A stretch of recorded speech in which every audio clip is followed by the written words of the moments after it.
more on Panorama today. I'm Naja'atu Tijani.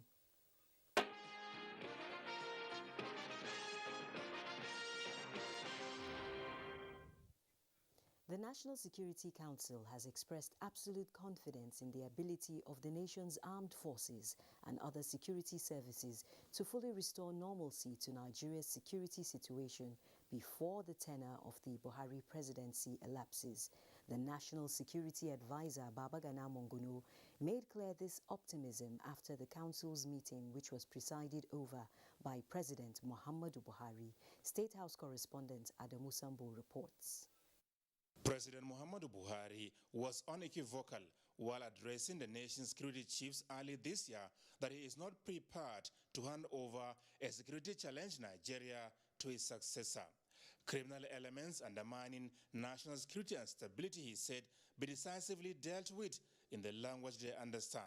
This meeting of the National Security Council was therefore convened to look at how far so far in the security situation. After the review meeting that lasted about 5 hours, the National Security Advisor, Babagana Munguno, told journalists that the council members were satisfied with the achievements recorded so far, which they described as unprecedented and reassuring. The land forces have done an excellent job because in the span of 1 month, we've been able to take out the leadership of the Islamic State West Africa province, Abu Musab al-Barnawi. 2 days ago, the man who succeeded him, one Malam Bako, who is also one of the prominent leaders of the Shura Council of the Islamic State West Africa province, was also taken out, which means basically Shekau is out, Abu al-Barnawi is out, now Malam Bako is out. They're also contending with leadership, and you know these things are also accompanied by a lot of inherent issues of trust, conflict, mutual suspicion and other things. The achievements of the land forces, he said, have been reinforced by the Nigerian Air Force, who carried out a lot of interdiction missions in support of the various operations in the north-central, northwest, southeast and south-south. I can tell you on authority that the Nigerian Navy has recorded so much success in the maritime domain. In the third quarter of this year, there has not been a single incident of piracy or sea robbery in our entire maritime domain. This has been acknowledged by the International Maritime Bureau. On the 14th of July, they sent out a dispatch that in the last 27 years, the entire international community, the maritime community, has not experienced the type of success that has been recorded by the Nigerian Navy. And this was also endorsed by the Defense Web. The council members also noted with satisfaction the performance of the intelligence services.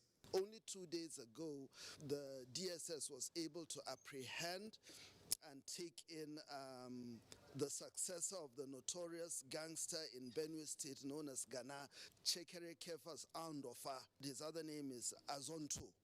And as soon as he was apprehended by the DSS, his own successor was arrested also about 16 hours ago. Of course, President Buhari, in as much as he's satisfied with the actions of our defense and security forces, has also urged them not to relent. He has stated clearly that we must bring this thing to an end. The National Security Advisor disclosed that about 15,900 combatant and non-combatant ISWAP and Boko Haram returnees from the theater of operations are now being profiled for the next line of action. From the State House, Adamu Sambo, NTA News.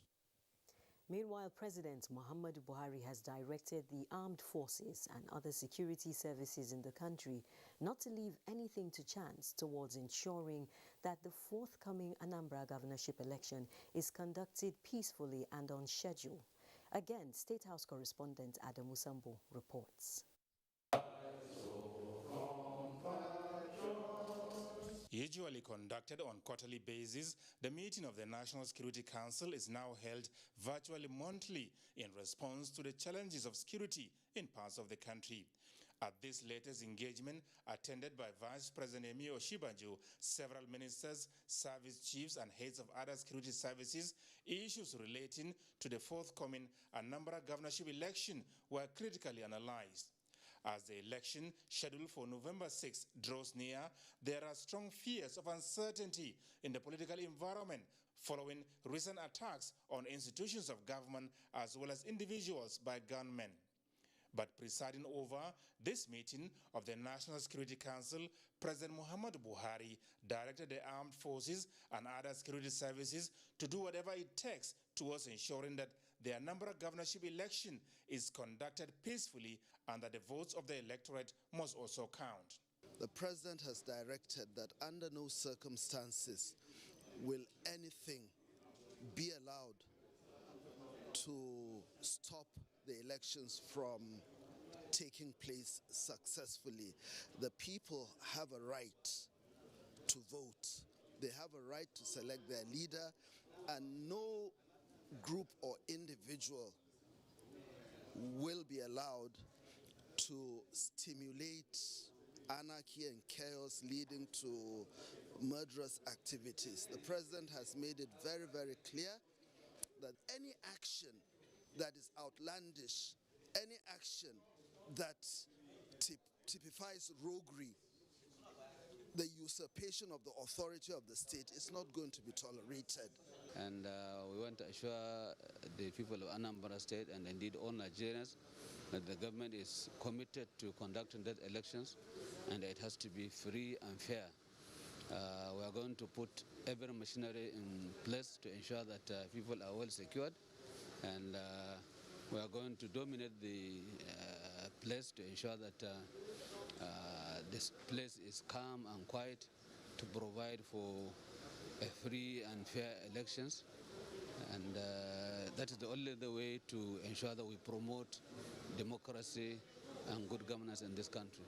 The National Security Council has made it very clear that sense of crisis will not be allowed to pervade the political environment, as the people of Anambra will be given adequate protection to exercise their franchise without let or hindrance. From the State House, Adamu Sambu, NTA News. The Future Assured initiative has impacted positively on the lives of Nigerian women, youths, and children through various intervention programs. 6 years down the line, the First Lady of Nigeria, Aisha Muhammadu Buhari, who is the founder of the program, and other well-meaning individuals from within and outside the country have converged on Abuja to celebrate the success story of the foundation. State House correspondent Aliu Kabir reports. Since inception in 2015, education, health and the general well-being of women and children and other vulnerable groups are the major concern of the First Lady of Nigeria, Aisha Muhammadu Buhari. The First Lady, through the Aisha Buhari Foundation and Future Assured, engaged in various advocacy and partnership with various ministries, departments and agencies of government and other non-governmental organizations from within and outside the country to facilitate the better life for women and children. The program has touched the lives of millions of Nigerian women, youth and children, cutting across the length and breadth of this country. Areas of focus include reproductive, maternal, newborn, child and adolescent health, as well as malnutrition.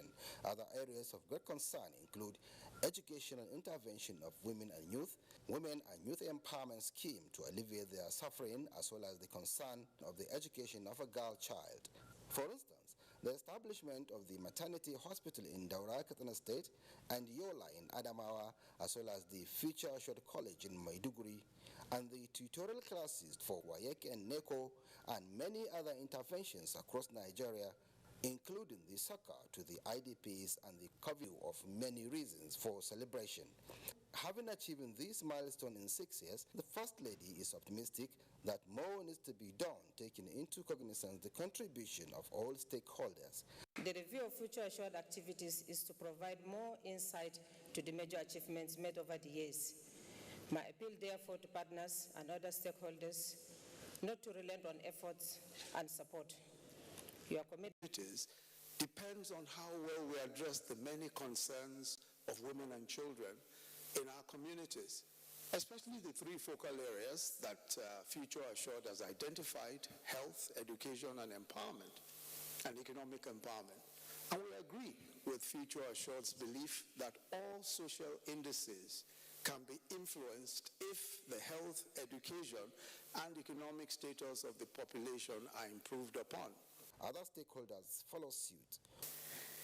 In that regard, we have enjoyed tremendous support from Her Excellency, the First Lady, and from the foundation team to drive health sector initiatives. While assuring the public that she will not relent in her advocacy, the First Lady emphasized the need for all stakeholders to maintain the spirit towards uplifting the living standards of women, youth, and children.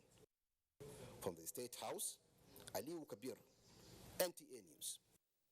Let's pause for a break. Panorama continues after the timeout. The vaccine offers hope for a safe country free of coronavirus. I urge all state governments, traditional and religious leaders to take the lead in the mobilization effort within their environment and spheres of influence. I similarly urge all eligible Nigerians to present themselves and be vaccinated in accordance with the order of priority already mapped out at the various authorized designated centers only.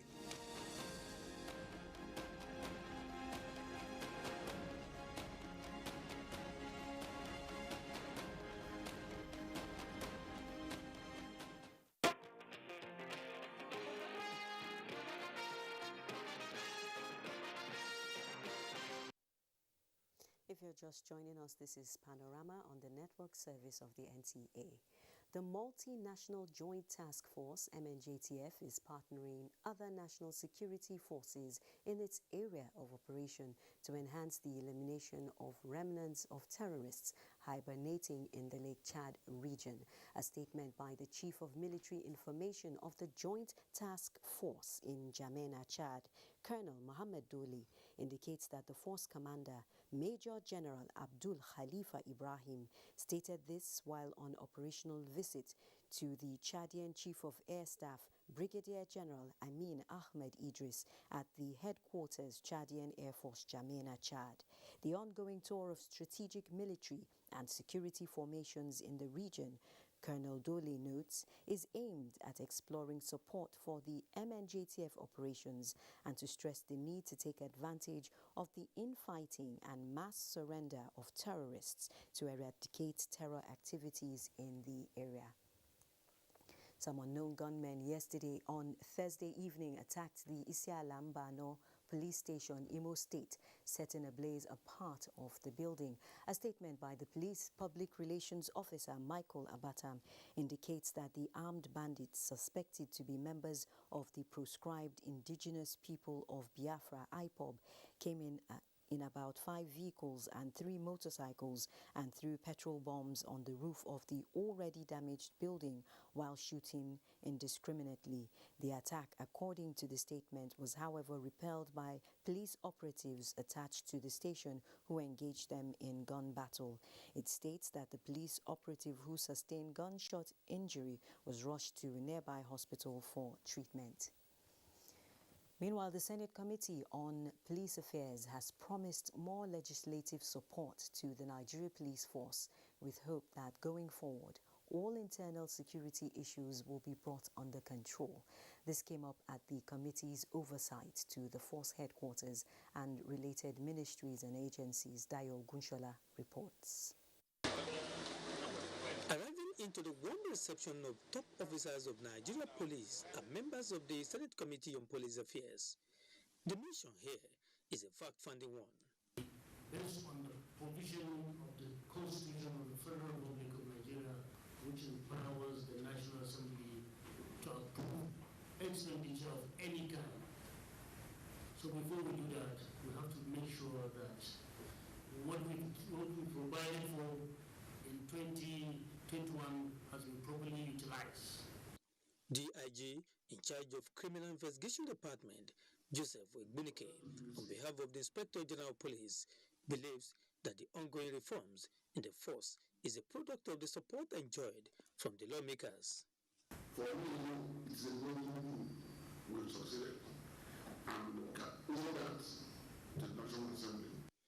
Apart from the assessment of police newly acquired operational gadgets, the committee had high-level engagements with Minister of Police Affairs as well as Nigeria Police Trust Fund. There are various interventions in the personal development debates, stakeholder engagement to ensure harmonious working relationship with the police, as well as with other security agencies, are very much appreciated. ETF has recorded over 80% success in the implementation of the 2020 budget. The 2021 budget is on the procurement stage. The oversight will assist the committee in the 2022 budget scrutiny. In Abuja, Dayo Gunshola, NTA News. The National Primary Healthcare Development Agency has flagged off oral vaccination against cholera in the three areas worst hit by the disease in Jigawa State. Ibrahim Bello Gunda reports that the Emir of Dutse, Dr. Nuhu Muhammad Sani, launched the exercise in Dutse. Jigawa State suffered the outbreak of cholera disease recently, infecting over 20,000 people with many deaths recorded in Dutse, Hadeja and Birnin Kudu areas. Although the situation has been brought under control, the vaccination is targeting over 900,000 adults and children to avert similar outbreak. The Emir of Dutse, while flagging off the exercise, highlighted the need for the vaccination for the safety of all and enjoined the public to be hygienic. Part of the thing is to demonstrate to the people that this vaccine is safe, and that's why I and all the other dignitaries here took the vaccine to show the public that it is not harmless. The vaccination is expected to be expanded to other parts of the state. From Dutse, Ibrahim Bello Gunda, NTA. 1,850 youths across the 36 states and the Federal Capital Territory are to be trained to become mobile money agents as part of efforts to empower unemployed youth. Ruth Agwele reports that the program was flagged off in Abuja by the Minister of Humanitarian Affairs, Disaster Management and Social Development, Sadia Umar Farouk, under the National Social Investment Program. It's a big day for Hope Okoro, who has hoped for a better life for quite a long time. Today, her life is about to change, as she is among those to be trained as a mobile money agent. An experience, she says, will put her in a competitive market for positive growth. It will help me because so many things I've not gotten myself involved in. I'll try getting myself involved in it now. Just like Hope, these young Nigerians are to be trained as mobile money agents by the Ministry of Humanitarian Affairs, Disaster Management and Social Development in collaboration with the Shared Agent Network Expansion Facilities, SANEF, a financial enabler to the financial inclusion ecosystem through agent banking. The initiative is under the National Social Investment Program to provide employment opportunities for unemployed youths. The program is designed to kit and tool unemployed youths and develop their competencies to operate as registered mobile money agents. We hope that this program will provide job opportunities to the 1,850 youths selected from the 36 states of the Federation and the Federal Capital Territory, as well as promote financial inclusion. Our role in providing financial literacy training and awareness for participants here today will allow the participants to learn the rudiments and the dynamics of providing financial services. This training, at least I know more of self-reliance. This is your office, right? With the flag off in the FCT, beneficiaries will be provided with startup kits, which include point-of-sale machine, fingerprint scanner, furniture, and a startup capital of 20,000 naira, with the hope that this initiative will improve livelihoods of the beneficiaries. In Abuja, Ruth Aguele, NTA News. The All Progressives Congress, APC, has inaugurated State Congress Appeal Committees, which the National Secretary of the Caretaker and Extraordinary Convention Planning Committee, John James Akpanudo-Edehe, says will ensure channels of communication are kept open in order to sustain internal party cohesion. Salihu Abdullahi Gwanara reports. The Governor Malab Buni-led Caretaker Committee of APC said with the successful conduct of the world's local government and state congresses, the party is moving towards the last and critical stage of conducting a national convention with sure steps. Results from the activities of the committee, which include membership revalidation exercise, amendment of the party's constitution, the Caretaker Committee agreed is boosting the APC's chances of more election victories. With the huge membership strength we have recorded during the last registration and revalidation exercise, there is no doubt that Nigerians will trust us and that we will win all the upcoming elections convincingly. Nigerians by now have realized that the APC-led administration of President Muhammadu Buhari means well for Nigerians and is doing everything possible to deliver infrastructure to Nigerians amidst difficult economic times. This appeals committee is part of the party's internal mechanism and an avenue for those who feel dissatisfied with the state congresses to seek redress or better clarifications on the party's stance. In Abuja, Salihu Abdullahi Gwanara, NTA News. The chairman of the People's Democratic Party 2021 National Convention Organizing Committee and Governor of Adamawa State, Ahmadu Fintiri, says 31 aspirants appeared before the Convention Screening Committee and 27 were cleared to contest all elective positions in the October 30 National Elective Convention of the party. This was during the media unveiling of the convention logo and promotional material in Abuja. Timothy Yusuf reports.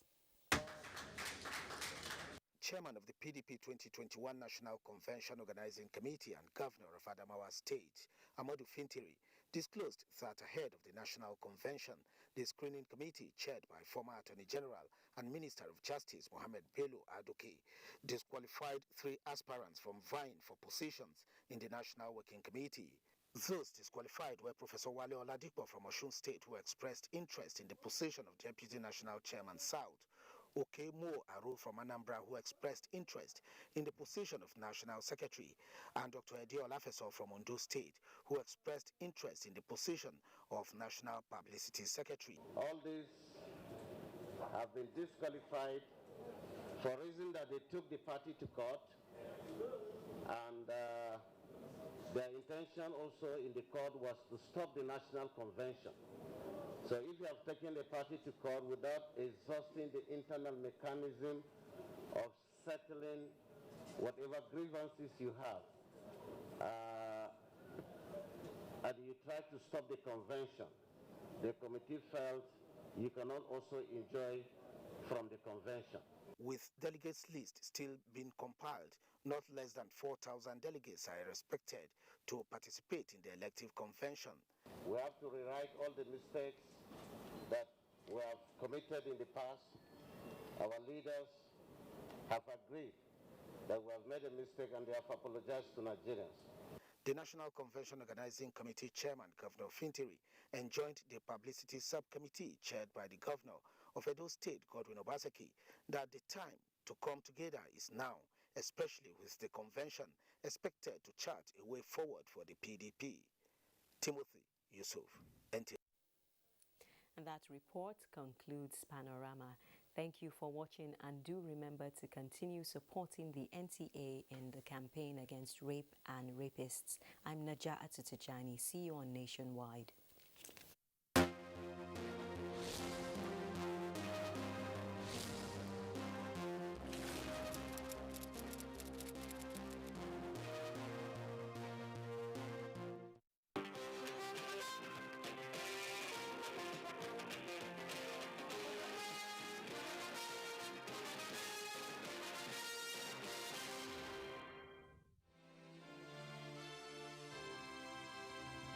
want to talk about rights, there are obligations. I'm not saying that this government is a saint, it's very far from it. But there are things that we can do to make it better, and that's the challenge I'm throwing to you. You don't want to build this nation? I don't know where else you want to go. If I had a choice, I'll come back. When I stand outside and I hear what you have to say about this country that I know that I can die for as one, then I'm really sad because you're young. You have education. You have tools. You have a huge future ahead of you. And you're condemning yourself before you started on that journey. So please don't do that. Please don't.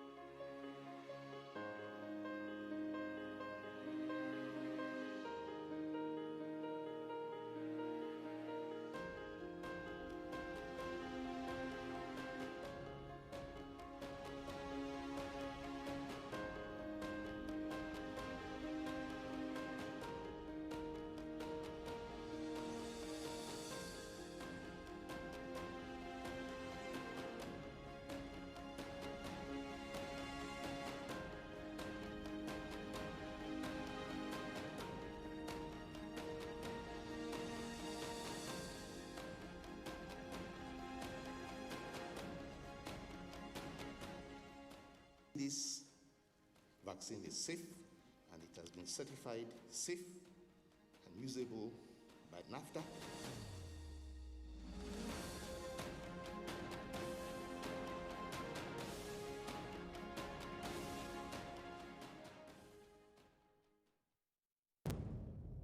Information is power.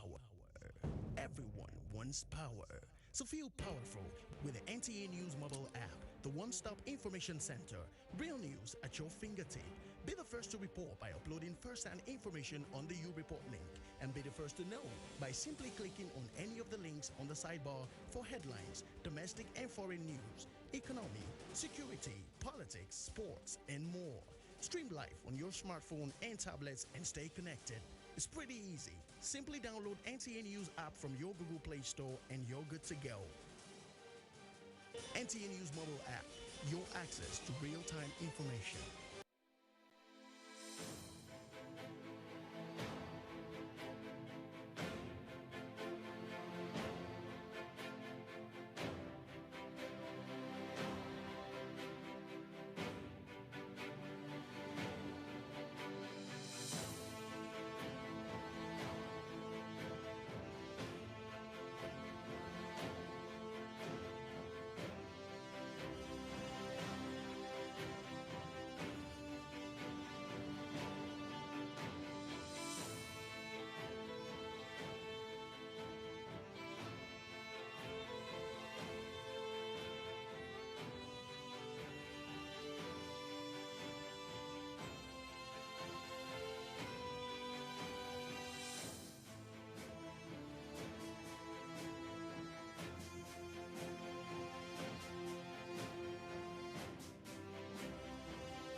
Welcome to Abuja, the place that unites Nigeria.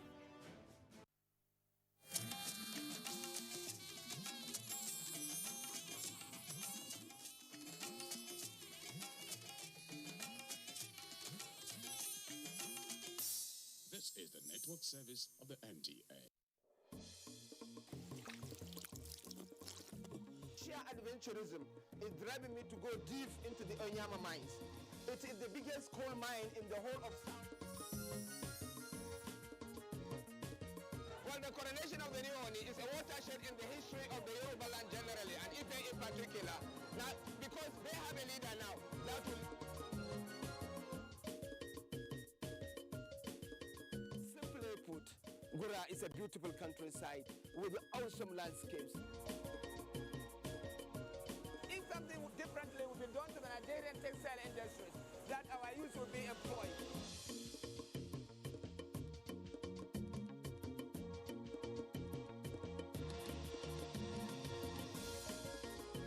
Only the people that attend the church here can tell you.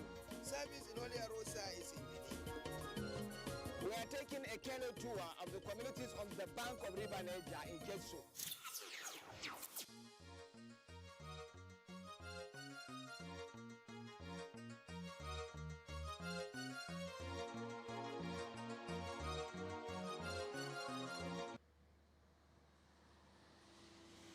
This is Abuja in a hazy afternoon. State of the atmosphere apart, Abuja always offers beautiful perspective. From my eye line, it is such a sprawling township, spread magnificently in a downward curve, leading to destinations multiple and diverse across the country. I went to Abuja to give life to a beautiful storyline. It is actually a place of some fine human stories, but I cannot wait to tell this one.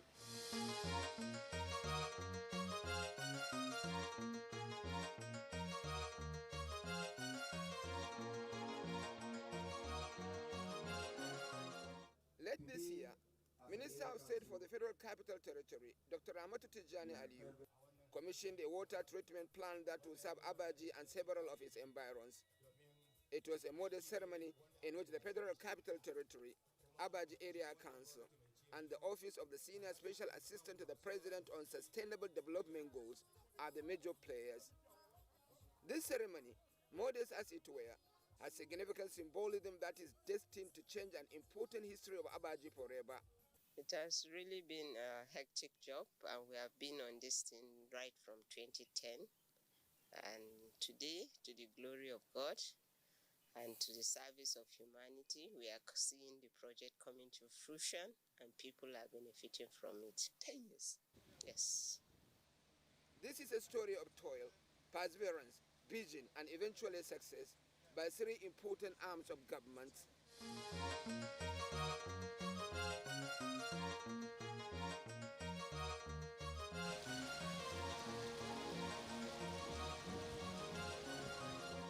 For all its life, Abuja has been thirsty.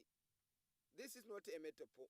It is an objective truth, and it lingers even before the Federal Capital Territory FCT was born.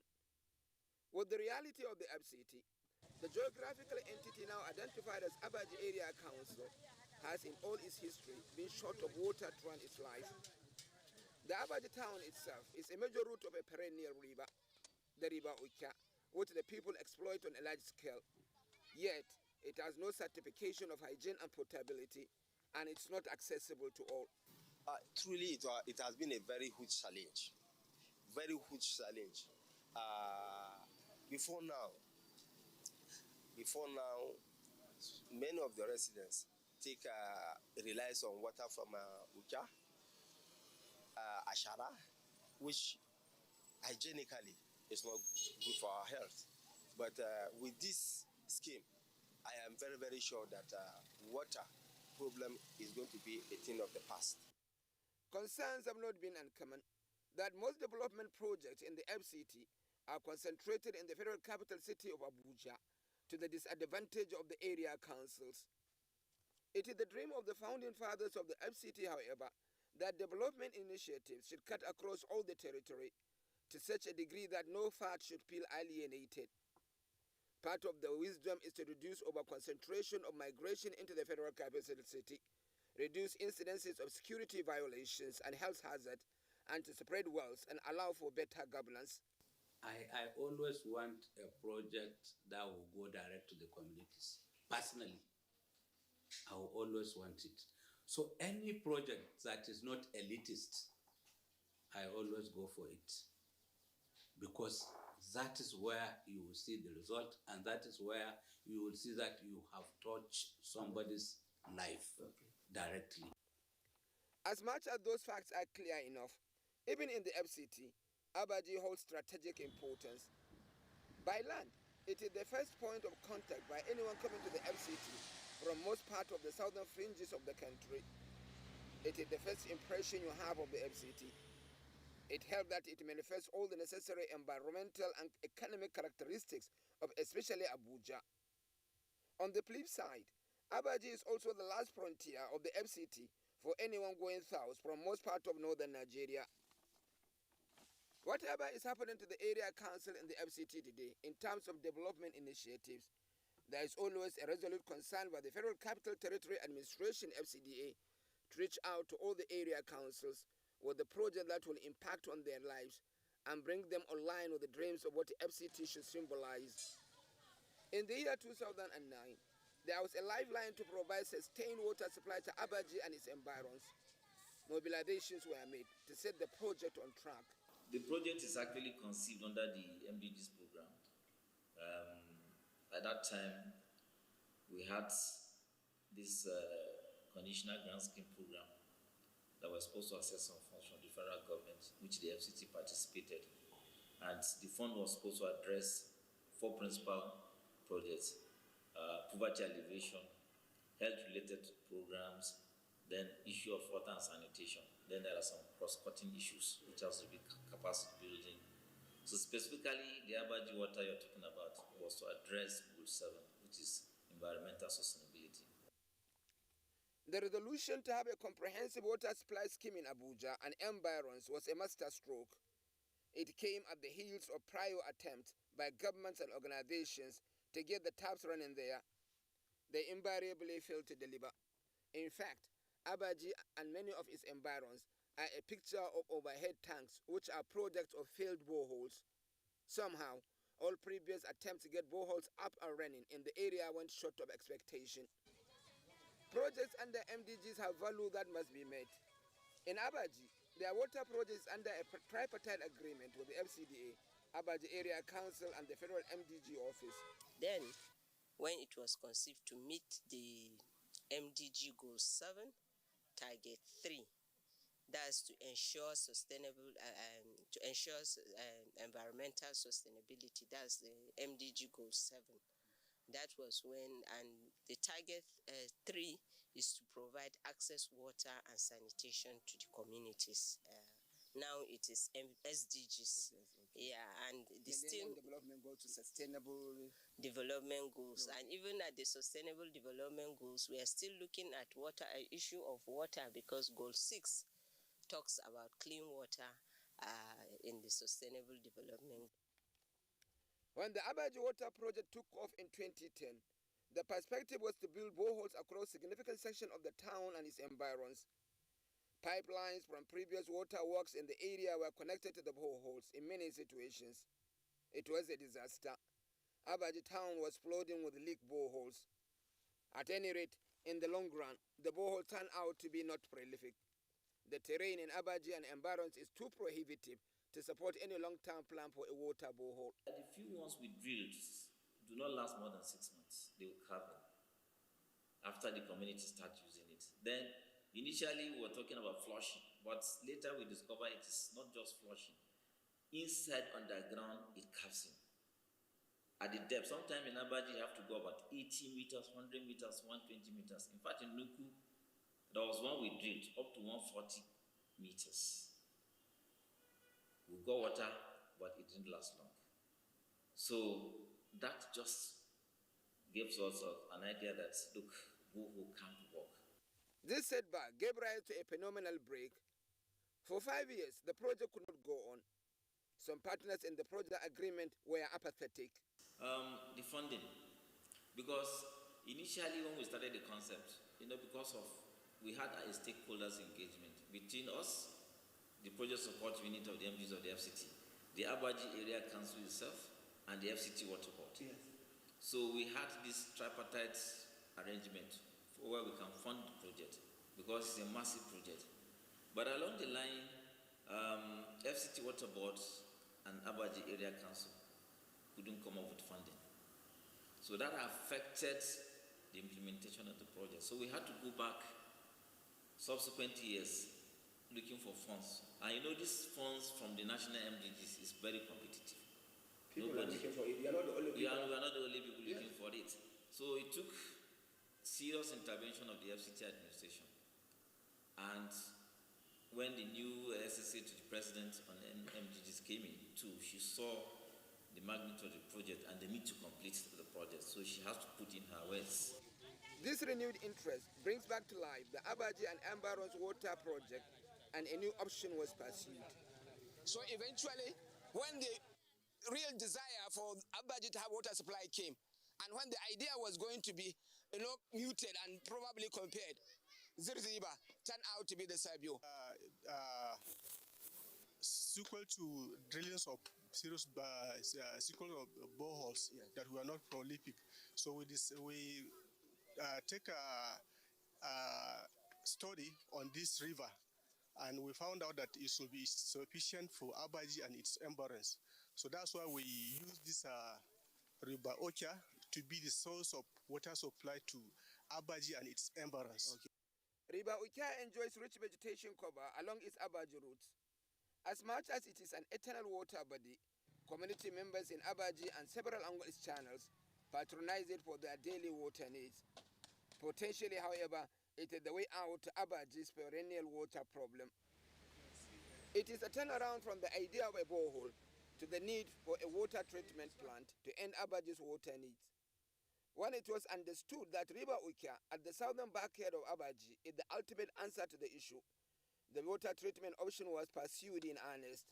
The technical reality of the water treatment to serve Abaji and environs is realized under 2 years, and it is up and running.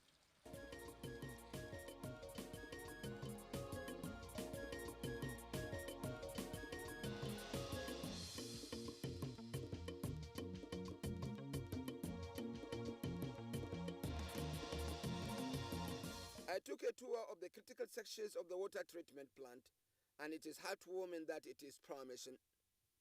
I'm not a technical person to explain with the authority the operations of the plant, but they follow a simple pattern, a simple sequence.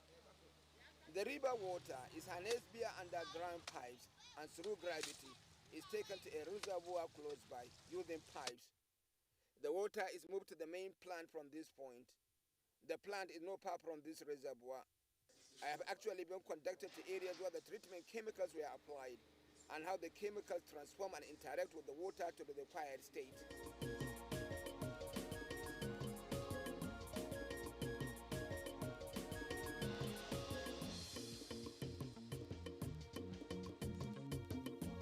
The treatment plant was actually a wonderful picture of hard work and result to reach out to Abaji and environs with rich clean water. The capacity of the treatment plant that's been 5,000 meter cube per day is enough for the inhabitants of Abaji and its environs. And we have started test running the plant for almost 2 months ago. We don't experience any difficulty or any other challenges apart from the power supply issue. The treated water here is taken to 2 giant reservoirs on a hill, some 3 kilometers from the location of the treatment plant. The story we are telling you here, when the events of harnessing that water and its treatment is done, the result of that comes to this hilltop. And you see this giant place is a reservoir where the water has been pumped and kept. This reservoir has capacity for 1,000 cubic meters. There is another one behind, is 500 cubic meters. And then the water that is eventually supplied to the whole of Abaji and its local areas. For some 3 months, since the water treatment plant was completed, some 5 communities in Abaji and environs earlier connected through what is called kiosk to be able to access the water, join a rich water supply of the SDG standard. They include some 5 strategic communities in the Abaji town itself, then Naharati, Kekeshi, Nuku, and the FCT University of Science and Technology.